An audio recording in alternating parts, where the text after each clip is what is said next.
More close. Non, moyenne par jour, elle a entre... Salut mon gars, aujourd'hui, j'espère que tu vas bien. Aujourd'hui, on va parler d'un sujet très important puisque les relations ont beaucoup évolué et toi, tu dois même avoir des complications pour avoir trouvé une copine. Donc, dans cette vidéo, je vais te donner la solution pour que tu aies une copine en 2025.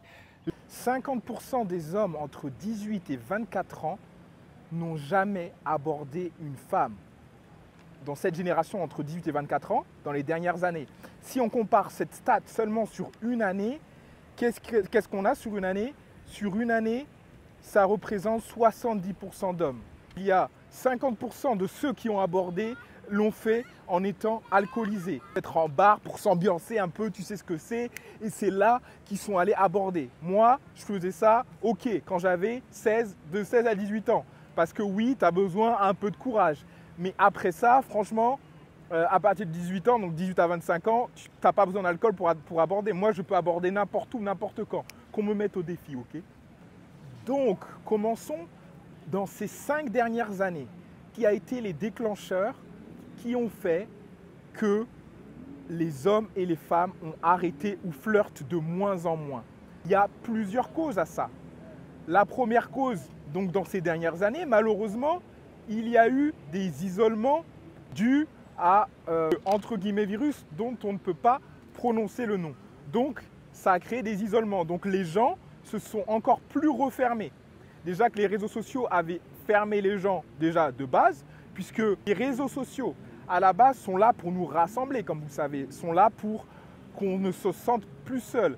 Et au final, les réseaux sociaux ont fait qu'aujourd'hui, ça n'a jamais été... les gens ne se sont jamais sentis aussi seuls avec leur smartphone.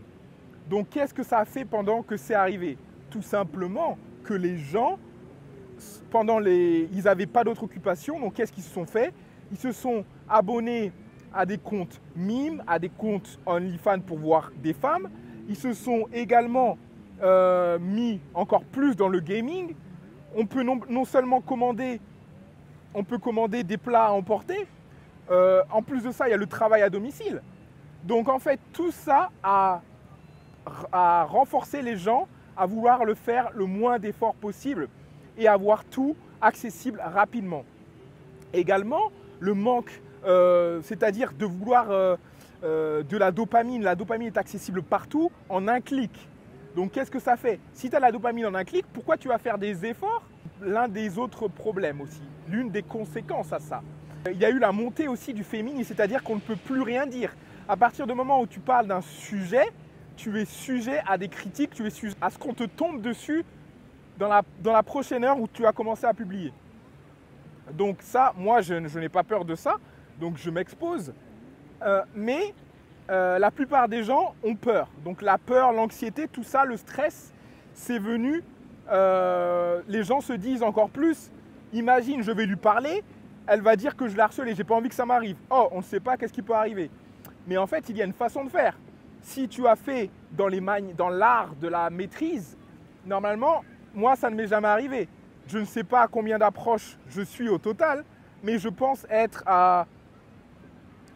Dans mes approches, hein, je parle de réussite comme d'échec.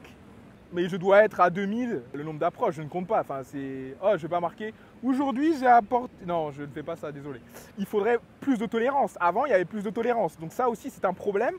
Et en fait, ce n'est pas néfaste de vouloir aborder dans n'importe quelle situation, puisque dans nos vies actuelles, on a de moins en moins de temps. Je sais que toi aussi, c'est possible dans ton cas, que tu aies 1 ou 3 jobs et que du coup, tu n'as pas le temps pour aller draguer. Et donc, qu'est-ce qu'il faut faire dans ce cas-là?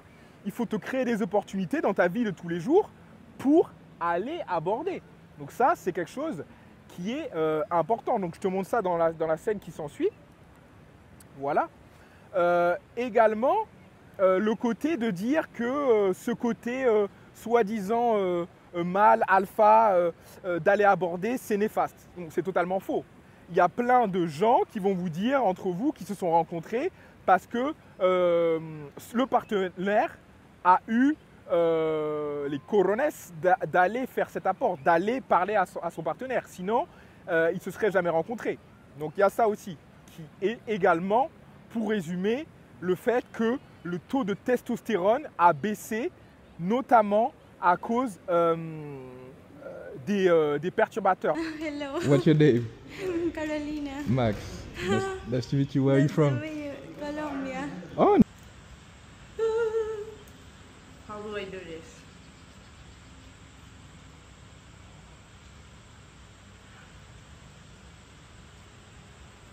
Max. It's part of our study room. oh. So we can share. So that's my WhatsApp.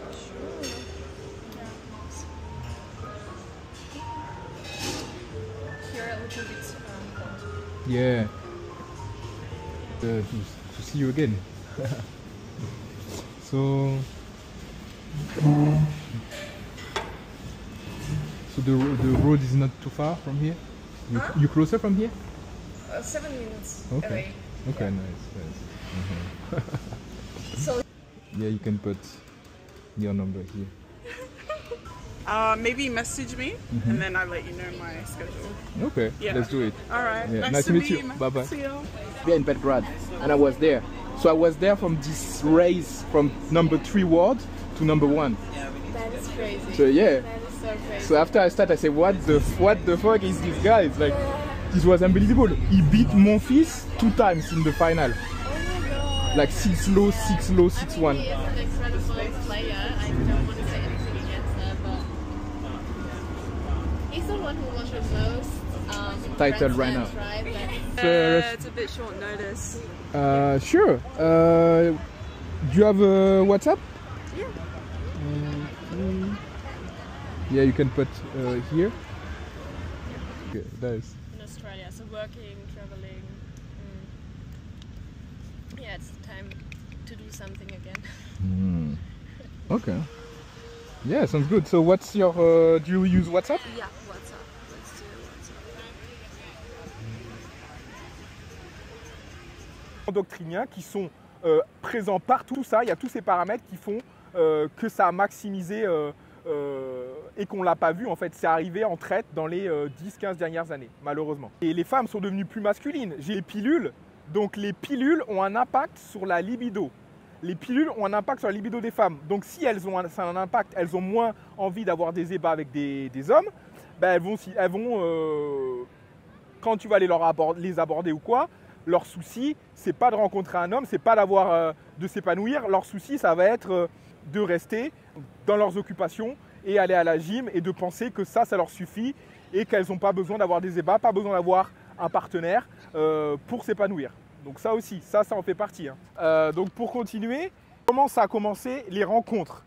Les premières rencontres, les gens se mettaient ensemble tout simplement parce que leur famille les présentait, parce qu'il y avait des intérêts pour des ressources, partager des ressources. Par exemple, Paul avait des ressources de fer, la famille de Mélanie avait de l'étain par exemple, donc ça va ensemble, on peut faire des produits avec les deux, donc ils se mettaient ensemble. Donc c'est des arrangements comme ça. Ou encore, c'était des arrangements où ça a toujours été ça en fait. Il y a toujours eu, l'homme avait une situation, la femme était belle, ça suffisait pour avoir, l'homme voulait des beaux enfants, ils se mettaient ensemble, mais en fait il n'y avait même pas, l'amour n'était pas en considération. Voilà ce qui s'est passé. Les gens se mettaient ensemble aussi dans le travail. Mais maintenant, il y a eu tellement de scandales et c'est tellement délicat que je ne recommande à personne de se mettre avec un partenaire, avec quelqu'un que tu rencontres dans ton travail. Il pourrait y avoir trop de problèmes, d'accord? Donc ça, c'est vraiment quelque chose, il faut aussi faire attention à ça. Ensuite, qu'est-ce qu'il y a eu? Il y a eu une période où tu rencontrais les gens, ça c'est vrai, tu rencontrais les gens en bar et en boîte. Il y a eu aussi cette période avec Mythique, le début de Mythique, Adopte un mec. Et ensuite, il y a eu ce putain de Tinder de merde qui est arrivé. Et là, les gens ont commencé à se rencontrer avec Tinder et ensuite toutes les autres applications.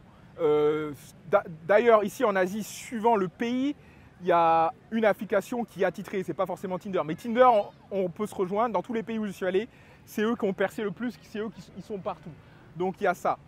Et en fait, les gens se sont rendus compte qu'il y avait un problème dans les matchs. C'est-à-dire que les gens qui matchaient, au début, c'était l'abondance. Et ensuite, les applications aussi ont compris que s'ils faisaient des matchs, des gens se rencontraient ensemble, le problème c'est qu'ils n'allaient plus sur les applications. Donc les applications perdaient des clients. Donc qu'est-ce qu'ils ont fait? Ils ont commencé à créer des memberships. Donc où tu payes pour avoir plus de matchs, avoir plus de vues, etc. Mais en fait, en plus de ça, c'est encore plus vicieux. Vous pouvez faire vos propres recherches. Ils ont montré que en fait, les applications font exprès de ne pas faire des matchs ou que les gens ne se rencontrent pas trop pour que tu sois addict aux applications et que tu restes sur les applications. Donc c'est pour ça que je te propose, moi, tout simplement de commencer à développer d'autres compétences, d'avoir plus de choix, puisqu'au final, ta partenaire, tu ne choisis pas ta partenaire, c'est ta partenaire qui te choisit, contrairement à ce que tu crois, puisque tu ne vas pas avoir autant de choix que pourrait avoir une femme. Voilà. Et ensuite, il y a eu cette période, l'âge d'or du cold approach. Donc ça veut dire que les gens qui font comme moi, qui vont aborder n'importe où, à la gym, dans la rue, peu importe. Ça a commencé à peu près en 1995. De 1995 à 2005, c'était l'âge d'or. Et ensuite, comme j'ai expliqué, il y a eu trop de gens qui commençaient à... ça s'est refermé, trop de critiques, t'as pas le droit de faire ci, t'as pas le droit de faire ça. Donc ça s'est arrêté pendant une période. Et ça se relance petit à petit depuis, on va dire, 2015. Il y a eu vraiment une période où c'est descendu, puis ça s'est relancé en 2015. Donc il y a eu cette période. Et aujourd'hui, on va dire qu'il y a un peu de tout. Donc ça veut dire que tu peux rencontrer dans le sport, je ne sais pas si tu fais du paddle, tu peux rencontrer une partenaire dans le paddle, dans le sport.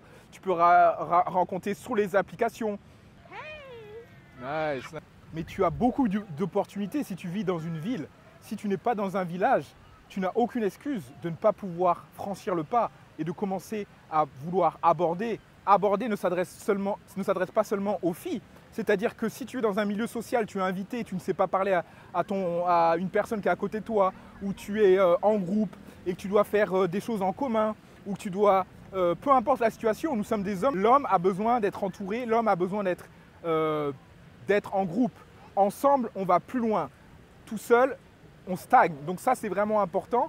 C'est pour ça que j'ai créé une communauté d'hommes comme toi qui en ont marre, qui veulent en finir, qui sont frustrés.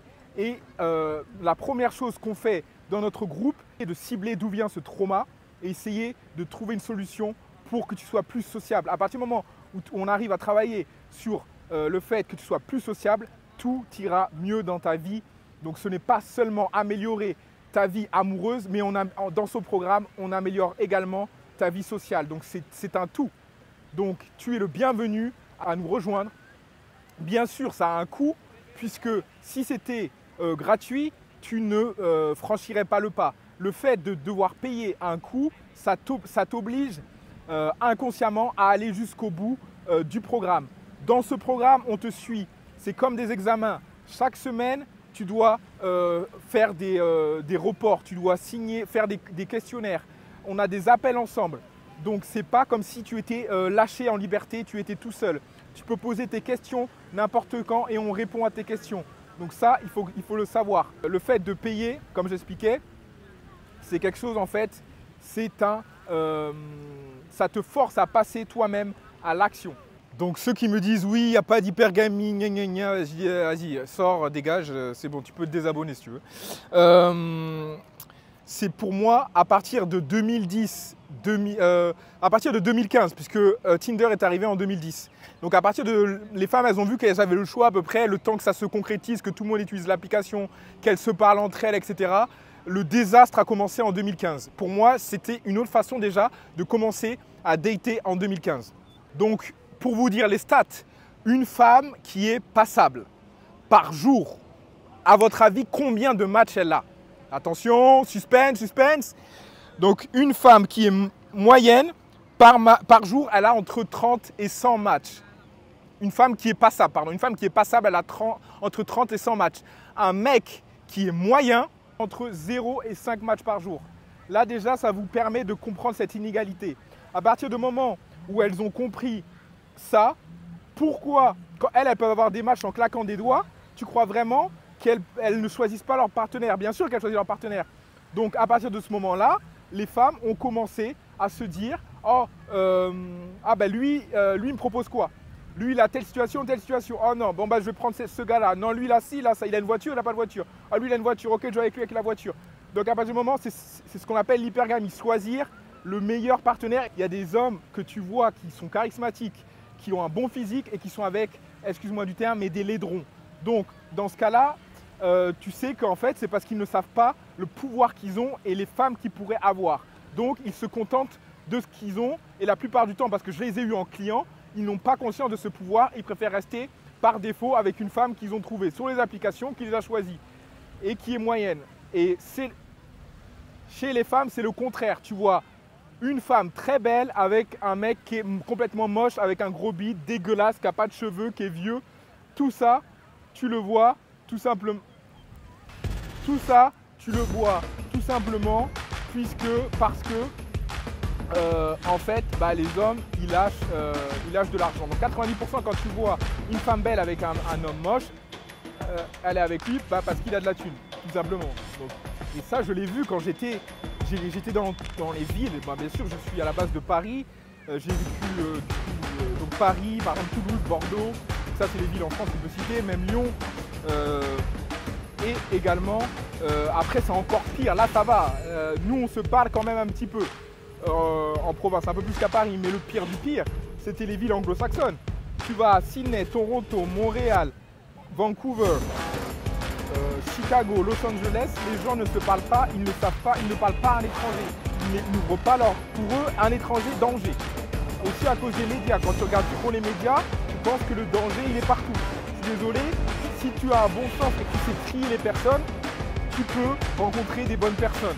Donc ce n'est pas parce que la personne, tu ne la connais pas que que c'est forcément une personne à risque pour toi. Ça, ce sont des excuses. À la base, on se rencontre. On est en société, nous sommes des hommes de société, donc on se rencontre, peu importe où on est.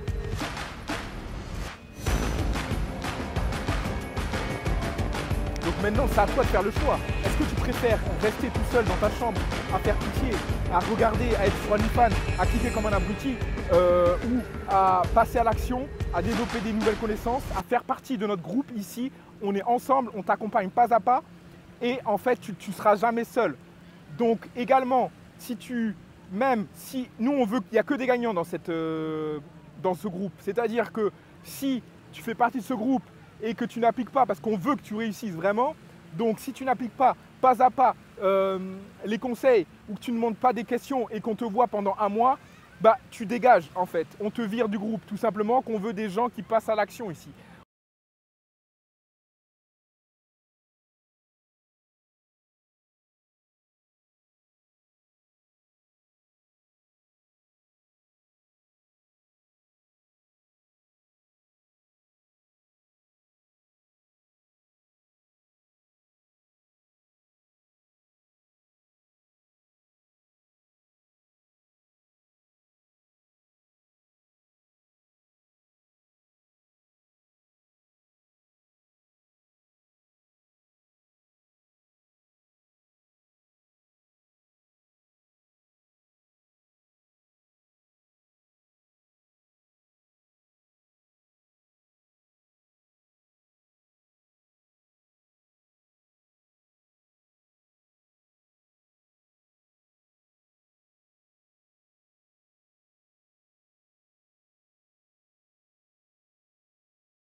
On est là, c'est pour toi, c'est pour que tu avances. C'est pour ça d'ailleurs qu'il y a un prix à payer. Sinon, moi je t'aiderais gratuitement honnêtement. Donc c'est pour ça qu'il y a un prix à payer pour que tu adhères au groupe, tout simplement. Commence à regarder le e-book qui est pour toi, la ressource que j'ai pour toi. Tu peux la télécharger, c'est gratuitement. Ensuite, si tu as plus de questions ou si tu ne veux pas regarder le e-book, tu n'aimes pas lire, c'est OK. Dans ce cas-là, je te conseille de prendre un appel avec moi de 15 minutes, c'est gratuit et on pourra t'aider. Moi et ma team, on est là, on t'attend. Allez, je te dis à plus tard. Ciao.